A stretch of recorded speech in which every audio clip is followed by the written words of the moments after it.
ओम शांति। 12 मार्च 2025 के ईश्वरीय महावाक्य। पहले सुनते हैं मुरली के मुख्य पॉइंट्स। बाबा ने कहा, अभी तुम बच्चों को घर बैठे राय मिलती है कि गृहस्थ में ऐसे ऐसे चलो, तब ऊंच ते ऊंच मर्तबा पाएंगे। तो ऐसे ऊंच ते ऊंच बनाने वाले बाप की श्रीमत पर चलना चाहिए। अभी तुम सतो प्रधान बन रहे हो, सो भी बिना कोई खर्च के। देखो कैसे बिगर कौड़ी खर्च किए तुम 21 जन्म के लिए विश्व के मालिक बन जाते हो। फिर बाबा ने कहा, तुम्हें किसी भी बात की कोई फिक्र नहीं। गुप्त अपनी राजधानी स्थापन कर रहे हो तो कितना खुशी में रहना चाहिए। साथ ही फिर नष्टो मोहा भी बनना है। यहाँ नष्टो मोहा होने से फिर वहां तुम मोह जीत राजा रानी बनेंगे। इसलिए इस पुरानी दुनिया से ममत्व नहीं रखना है। हर एक को अपने दिल से पूछना चाहिए, हमारा किसी में मोह तो नहीं है। अगर मोह होगा तो पिछाड़ी में वह याद जरूर आएगा। बाबा ने कहा, भले स्वर्ग में तो तुम सब आएंगे, वह कोई बड़ी बात नहीं है। बड़ी बात है सजा ना खाकर ऊंच पद पाना। परंतु पहले ड्रामा के राज को अच्छी रीति समझना है। उल्टा समझेंगे तो गिर पड़ेंगे। जैसे कोई कहता है कि ड्रामा में होगा तो पुरुषार्थ कर लेंगे, यह कहना रॉन्ग है। जो ड्रामा को पूरा नहीं समझते उनको नास्तिक कहेंगे। वह बाप से प्रीत रख ना सके। लास्ट में बाबा ने कहा, विघ्न तो अनेक प्रकार के आएंगे, उनकी परवाह नहीं करनी है। देही अभिमानी बनने की बहुत गुप्त मेहनत करते रहो तो फिर माया का थप्पड़ नहीं खाएंगे। देह अभिमान में आने से ही कुछ न कुछ पाप होता है। और अब सुनते हैं महावाक्यों को विस्तार से। बाबा ने कहा, मीठे बच्चे, बाप अभी तुम्हारी पालना कर रहे हैं, पढ़ा रहे हैं, घर बैठे राय दे रहे हैं। तो कदम कदम पर राय लेते रहो, तब ऊंच पद मिलेगा। प्रश्न, सजाओं से छूटने के लिए कौन सा पुरुषार्थ बहुत समय का चाहिए? उत्तर, नष्टो मोहा बनने का। किसी में भी ममत्व न हो। अपने दिल से पूछना है, हमारा किसी में मोह तो नहीं है। कोई भी पुराना संबंध अंत में याद न आए। योग बल से सब हिसाब किताब चुकतू करने हैं, तब ही बिगर सजा ऊंच पद मिलेगा। ओम शांति। अभी तुम किसके सम्मुख बैठे हो? बाप दादा के। बाप भी कहना पड़े तो दादा भी कहना पड़े। बाप भी इस दादा के द्वारा तुम्हारे सम्मुख बैठे हैं। बाहर में तुम रहते हो तो वहां बाप को याद करना पड़ता है, चिट्ठी लिखनी पड़ती है। यहाँ तुम सम्मुख हो, बातचीत करते हो किसके साथ? बाप दादा के साथ। यह है ऊंचते ऊंच दो अथॉरिटी। ब्रह्मा है साकार और शिव है निराकार। अभी तुम जानते हो ऊंचते ऊंच अथॉरिटी बाप से कैसे मिलना होता है। बेहद का बाप जिसको पतित पावन कहे बुलाते हैं, अभी प्रैक्टिकल में तुम उनके सम्मुख बैठे हो। बाप बच्चों की पालना कर रहे हैं, पढ़ा रहे हैं। घर बैठे भी बच्चों को राय मिलती है कि घर में ऐसे ऐसे चलो। अब बाप की श्रीमत पर चलेंगे तो श्रेष्ठ से श्रेष्ठ बनेंगे। बच्चे जानते हैं हम ऊंचते ऊंच बाप की मत से ऊंचते ऊंच मर्तबा पाते हैं। मनुष्य सृष्टि में ऊंचते ऊंच यह लक्ष्मी नारायण का मर्तबा है। यह पास्ट में होकर गए हैं। मनुष्य जाकर इन ऊंच को नमस्ते करते हैं। मुख्य बात है ही पवित्रता की। मनुष्य तो मनुष्य ही हैं, परंतु कहाँ वह विश्व के मालिक, कहाँ अभी के मनुष्य? यह तुम्हारी बुद्धि में ही है। भारत बरोबर 5000 वर्ष पहले ऐसा था। हम ही विश्व के मालिक थे और किसकी बुद्धि में यह नहीं है? इनको भी पता थोड़े ही था, बिल्कुल घोर अंधियारे में थे। अभी बाप ने आकर बताया है, ब्रह्मा सो विष्णु, विष्णु सो ब्रह्मा कैसे होते हैं। यह बड़ी गुह्य रमणीक बातें हैं जो और कोई समझ ना सके सिवाय बाप के यह नॉलेज कोई पढ़ा न सके, निराकार बाप आकर पढ़ाते हैं। श्री कृष्ण भगवानुवाच नहीं है। बाप कहते हैं, मैं तुमको पढ़ाकर सुखी बनाता हूँ, फिर मैं अपने निर्वाण धाम में चला आता हूँ। अभी तुम बच्चे सतो प्रधान बन रहे हो, इसमें खर्चा कुछ भी नहीं है, सिर्फ अपने को आत्मा समझ बाप को याद करना है। बिगर कोड़ी खर्चा 21 जन्म के लिए तुम विश्व के मालिक बनते हो। पाई पैसा भेज देते हैं, वह भी अपना भविष्य बनाने।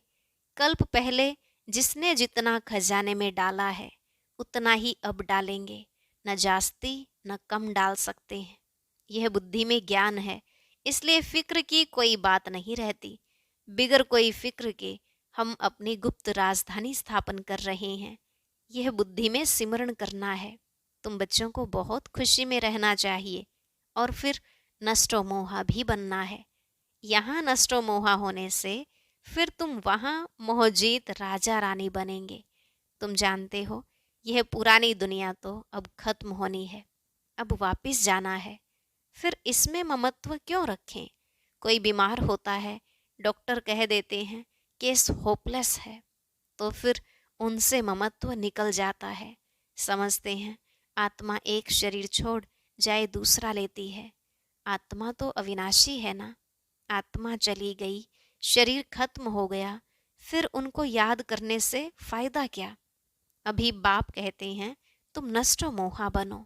अपने दिल से पूछना है, हमारा किसी में मोह तो नहीं है? नहीं तो वह पिछाड़ी में याद जरूर आएंगे। नष्टो मोहा होंगे तो यह पद पाएंगे। स्वर्ग में तो सब आएंगे, वह कोई बड़ी बात नहीं है। बड़ी बात है सजा न खाकर ऊंच पद पाना। योग बल से हिसाब किताब चुकतू करेंगे तो फिर सजा नहीं खाएंगे। पुराने संबंधी भी याद न पड़े। अभी तो हमारा ब्राह्मणों से नाता है, फिर हमारा देवताओं से नाता होगा। अभी का नाता सबसे ऊंचे है। अभी तुम ज्ञान सागर बाप के बने हो, सारी नॉलेज बुद्धि में है।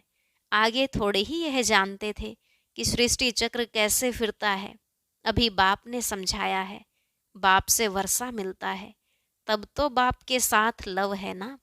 बाप द्वारा स्वर्ग की बादशाही मिलती है, उनका यह रथ मुकर्रर है। भारत में ही भागीरथ गाया हुआ है। बाप आते भी भारत में हैं। तुम बच्चों की बुद्धि में अभी 84 जन्मों की सीढ़ी का ज्ञान है। तुम जान चुके हो, यह 84 का चक्र हमको लगाना ही है। 84 के चक्र से छूट नहीं सकते हैं। तुम जानते हो कि सीढ़ी उतरने में बहुत टाइम लगता है, चढ़ने में सिर्फ यह अंतिम जन्म लगता है।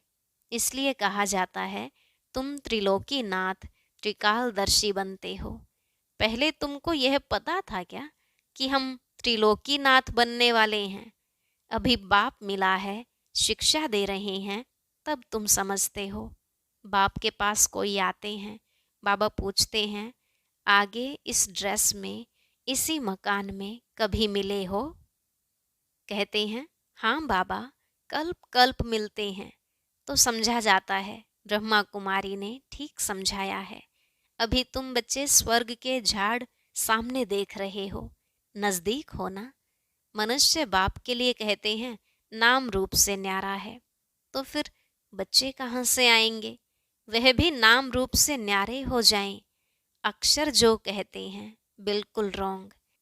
जिन्होंने कल्प पहले समझा होगा, उनकी ही बुद्धि में बैठेगा। प्रदर्शनी में देखो कैसे कैसे आते हैं। कोई तो सुनी सुनाई बातों पर लिख देते हैं कि यह सब कल्पना है, तो समझा जाता है यह अपने कुल के नहीं हैं। अनेक प्रकार के मनुष्य हैं। तुम्हारी बुद्धि में सारा झाड़ ड्रामा 84 का चक्र आ गया है। अभी पुरुषार्थ करना है, वह भी ड्रामानुसार ही होता है। ड्रामा में नोंद है, ऐसे भी नहीं ड्रामा में पुरुषार्थ करना होगा तो करेंगे, यह कहना रॉन्ग है। ड्रामा को पूरा नहीं समझा है, उनको फिर नास्तिक कहा जाता है। वे बाप से प्रीत रख न सके, ड्रामा के राज को उल्टा समझने से गिर पड़ते हैं। फिर समझा जाता है इनकी तकदीर में नहीं है। विघ्न तो अनेक प्रकार के आएंगे, उनकी परवाह नहीं करनी है। बाप कहते हैं जो अच्छी बातें तुमको सुनाते हैं वह सुनो।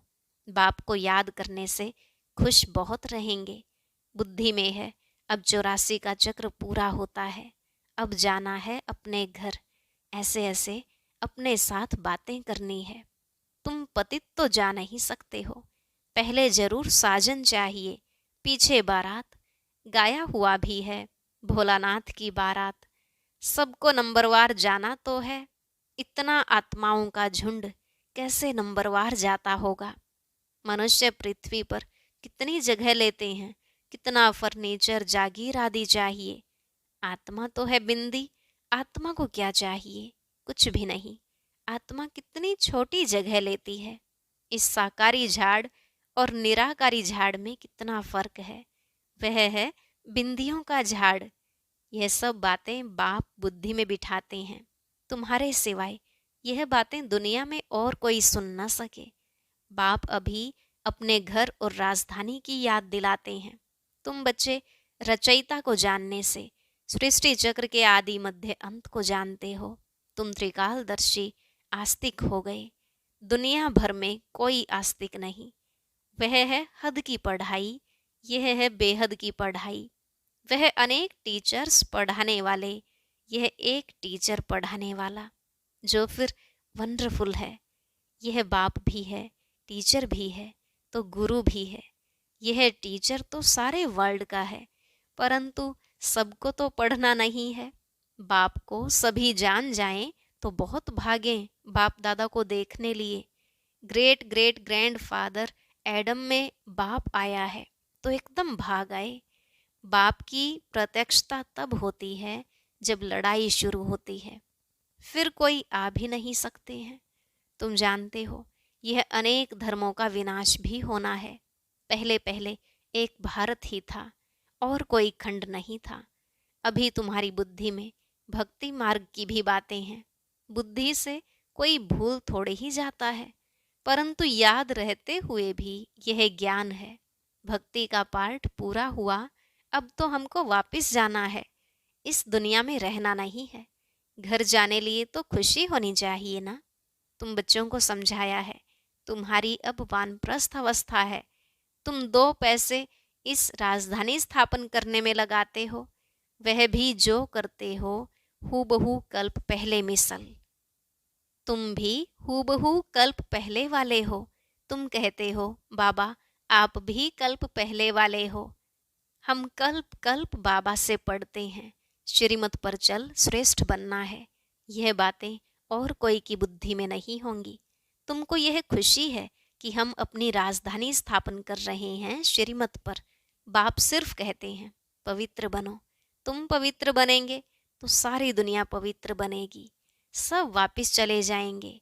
बाकी और बातों की हम फिक्र ही क्यों करें। कैसे सजा खाएंगे, क्या होगा, इसमें हमारा क्या जाता है। हमको अपना फिक्र करना है, और धर्म वालों की बातों में हम क्यों जाएं। हम हैं आदि सनातन देवी देवता धर्म के। वास्तव में इनका नाम भारत है, फिर हिंदुस्तान नाम रख दिया है। हिंदू कोई धर्म नहीं है।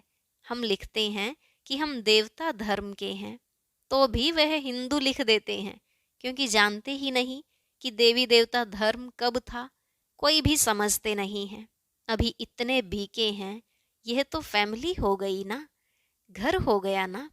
ब्रह्मा तो है प्रजापिता, सबका ग्रेट ग्रेट ग्रैंडफादर। पहले पहले तुम ब्राह्मण बनते हो, फिर वर्णों में आते हो। तुम्हारा यह कॉलेज अथवा यूनिवर्सिटी भी है, हॉस्पिटल भी है। गाया जाता है ज्ञान अंजन सतगुरु दिया, अज्ञान अंधेर विनाश। योग बल से तुम एवर हेल्दी एवर वेल्दी बनते हो। नेचर क्योर कराते हैं ना। अभी तुम्हारी आत्मा क्योर होने से फिर शरीर भी क्योर हो जाएगा।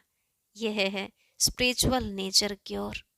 हेल्थ वेल्थ हैप्पीनेस 21 जन्मों के लिए मिलती है। ऊपर में नाम लिख दो रूहानी नेचर क्योर। मनुष्यों को पवित्र बनाने की युक्तियां लिखने में कोई हर्जा नहीं है। आत्मा ही पतित बनी है तब तो बुलाते हैं ना। आत्मा पहले सतो प्रधान पवित्र थी, फिर अपवित्र बनी है, फिर पवित्र कैसे बने। भगवानुवाच मन मना भव। मुझे याद करो तो मैं गारंटी करता हूँ तुम पवित्र हो जाएंगे। बाबा कितनी युक्तियां बतलाते हैं, ऐसे ऐसे बोर्ड लगाओ, परंतु कोई ने भी ऐसे बोर्ड लगाया नहीं है। चित्र मुख्य रखे हों, अंदर कोई भी आए तो बोलो तुम आत्मा परम धाम में रहने वाली हो। यहाँ यह ऑर्गन्स मिले हैं पार्ट बजाने के लिए, यह शरीर तो विनाशी है ना। बाप को याद करो तो विकर्म विनाश हो जाएंगे। अभी तुम्हारी आत्मा अपवित्र है, फिर पवित्र बनो तो घर चले जाएंगे। समझाना तो बहुत सहज है, जो कल्प पहले वाला होगा वही आकर फूल बनेंगे। इसमें डरने की कोई बात नहीं है। तुम तो अच्छी बात लिखते हो, वह गुरु लोग भी मंत्र देते हैं ना। बाप भी मन मनाभव का मंत्र दे, फिर रचयिता और रचना का राज समझाते हैं। ग्रस्त व्यवहार में रहते सिर्फ बाप को याद करो, दूसरे को भी परिचय दो, लाइट हाउस भी बनो। तुम बच्चों को देही अभिमानी बनने की बहुत गुप्त मेहनत करनी है। जैसे बाप जानते हैं मैं आत्माओं को पढ़ा रहा हूँ, ऐसे तुम बच्चे भी आत्म अभिमानी बनने की मेहनत करो। मुख से शिव शिव भी कहना नहीं है, अपने को आत्मा समझ बाप को याद करना है, क्योंकि सिर पर पापों का बोझा बहुत है। याद से ही तुम पावन बनेंगे। कल्प पहले जैसे जैसे जिन्होंने वर्षा लिया होगा वही अपने अपने समय पर लेंगे। अदली बदली कुछ हो नहीं सकती। मुख्य बात है ही देही अभिमानी हो बाप को याद करना, तो फिर माया का थप्पड़ नहीं खाएंगे। देह अभिमान में आने से कुछ न कुछ विकर्म होगा, फिर 100 गुना पाप बन जाता है। सीढ़ी उतरने में 84 जन्म लगे हैं, अब फिर चढ़ती कला एक ही जन्म में होती है। बाबा आया है तो लिफ्ट की भी इन्वेंशन निकली है। आगे तो कमर को हाथ देकर सीढ़ी चढ़ते थे, अभी सहज लिफ्ट निकली है। यह भी लिफ्ट है जो मुक्ति और जीवन मुक्ति में 1 सेकंड में जाते हैं। जीवन बंद तक आने में 5000 वर्ष 84 जन्म लगते हैं। जीवन मुक्ति में जाने में 1 जन्म लगता है। कितना सहज है। तुम्हारे से भी जो पीछे आएंगे वो भी झट चढ़ जाएंगे। समझते हैं खोई हुई चीज बाप देने आए हैं, उनकी मत पर जरूर चलेंगे। अच्छा, मीठे मीठे सिकिलधे बच्चों प्रति माता पिता बाप दादा का याद प्यार और गुड मॉर्निंग। रूहानी बाप की रूहानी बच्चों को नमस्ते। रूहानी बच्चों की रूहानी बाप दादा को नमस्ते नमस्ते, गुड मॉर्निंग। शुक्रिया बाबा, शुक्रिया। धारणा के लिए मुख्य सार। पहला पॉइंट, बिगर कोई फिक्र के अपनी गुप्त राजधानी श्रीमत पर स्थापन करनी है। विघ्नों की परवाह नहीं करनी है। बुद्धि में रहे कल्प पहले जिन्होंने मदद की है वह अभी भी अवश्य करेंगे, फिक्र की बात नहीं। दूसरा, सदा खुशी रहे कि अभी हमारी वानप्रस्थ अवस्था है, हम वापस घर जा रहे हैं। आत्म अभिमानी बनने की बहुत गुप्त मेहनत करनी है, कोई भी विकर्म नहीं करना है। आज का वरदान, किसी भी विकराल समस्या को शीतल बनाने वाले संपूर्ण निश्चय बुद्धि भव। किसी भी विकराल समस्या को शीतल बनाने वाले संपूर्ण निश्चय बुद्धि भव। बाबा ने कहा जैसे बाप में निश्चय है वैसे स्वयं में और ड्रामा में भी संपूर्ण निश्चय हो। स्वयं में यदि कमजोरी का संकल्प उत्पन्न होता है तो कमजोरी के संस्कार बन जाते हैं। इसलिए व्यर्थ संकल्प रूपी कमजोरी के जम्स अपने अंदर प्रवेश होने नहीं देना। साथ साथ जो भी ड्रामा की सीन देखते हो, हलचल की सीन में भी कल्याण का अनुभव हो। वातावरण हिलाने वाला हो, समस्या विकराल हो, लेकिन सदा निश्चय बुद्धि विजयी बनो तो विकराल समस्या भी शीतल हो जाएगी। स्लोगन, जिसका बाप और सेवा से प्यार है उसे परिवार का प्यार स्वतः मिलता है। जिसका बाप और सेवा से प्यार है उसे परिवार का प्यार स्वतः मिलता है। अव्यक्त इशारे, सत्यता और सभ्यता रूपी कल्चर को अपनाओ। जैसे परमात्मा एक है, यह सभी भिन्न भिन्न धर्म वालों की मान्यता है। ऐसे यथार्थ सत्य ज्ञान एक ही बाप का है अथवा एक ही रास्ता है, यह आवाज जब बुलंद हो, तब आत्माओं का अनेक तिनकों के सहारे तरफ भटकना बंद हो। अभी यही समझते हैं कि यह भी एक रास्ता है, अच्छा रास्ता है, लेकिन आखिर भी एक बाप का एक ही परिचय, एक ही रास्ता है। यह सत्यता के परिचय की व सत्य ज्ञान की शक्ति की लहर फैलाओ, तब प्रत्यक्षता के झंडे के नीचे सर्व आत्माएं सहारा ले सकेंगी। अच्छा, ओम शांति। अब सुनते हैं आज की अव्यक्त मुरली। इसके लिए ऊपर दिए गए बॉक्स पर क्लिक करें।